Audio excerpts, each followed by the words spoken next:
Hi, this is Max, founder at Mountalis. Today I want to talk about code quality and how it affects your digital products. In most cases, the business owners are focusing on getting things working, which is a logical approach. But it is missing one important part, the implementation or code quality. The code quality determines how fast you reach your business goals at any point of your product life, the speed of implementing the new features, fixing the bugs, and integrating external solutions, the number of bugs caused by the code implementation, and how the development team orients in the product they build, so how fast they make decisions. And of course, there are other important points. So it is crucial to write high-quality code for your solution. Types of developers. There are two types of developers, task-oriented and product-oriented. The task-oriented developer is focusing on delivering the feature, so fulfilling the task requirements. When the product-oriented developer, first investigating the task, gathering all necessary data, brainstorming the edge cases. In other words, they want to understand the value of the task and have to monitor it once it is released. Designs or plans the solution, implements the code following the best practices and making sure it's easy to read, scale, and maintain. Covers with all necessary tests. Make sure the team is aware about the changes. And if there is any, documents and does knowledge sharing. After the release, checks how successful the feature is via the monitoring system and make sure the product team is aware.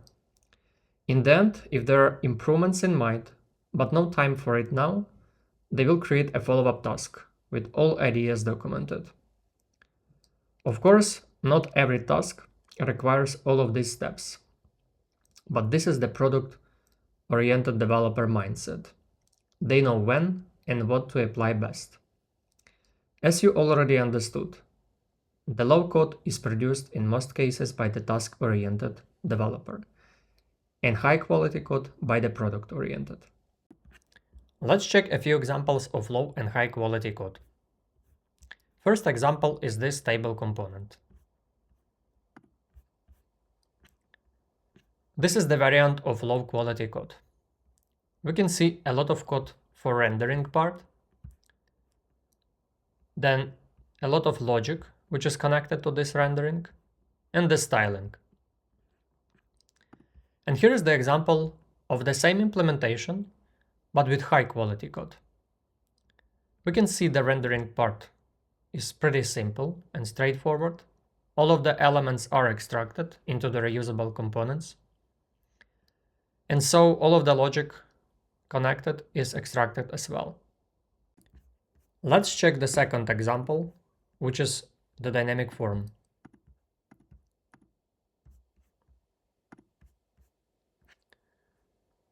This is the low quality variant of this implementation. Again, we can see a very long and overcomplicated rendering part. And the same we can say about the logic which is connected to this rendering.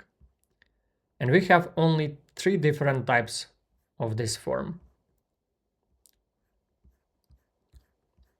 So you can imagine how difficult it would be to maintain and scale this form. Say you need to implement a new type or a new variant for this form. It will be very difficult for the engineer to understand exactly where to do what, and if you apply any changes, if nothing will break. And here is the example with the high quality code of the same solution. We can see that the rendering part is very simple. All of the UI elements are extracted, and so the logic as well. And all of that complex logic we saw before is basically encapsulated in these 2 places. To summarize, the low quality code is not an investment, it is liability. It creates future costs, risks, and technical debt. Also, it slows you down, breaks things, and becomes expensive to scale or maintain later. And when you choose high-quality code, none of these issues happen. The team implements the best solution, and you focus only on the business goals. If you are looking for a product-oriented team to build your digital solution, our team can help you. Contact us at mountalis.com or via email. This is Max from Mountalis. Thanks for watching, and see you the next time.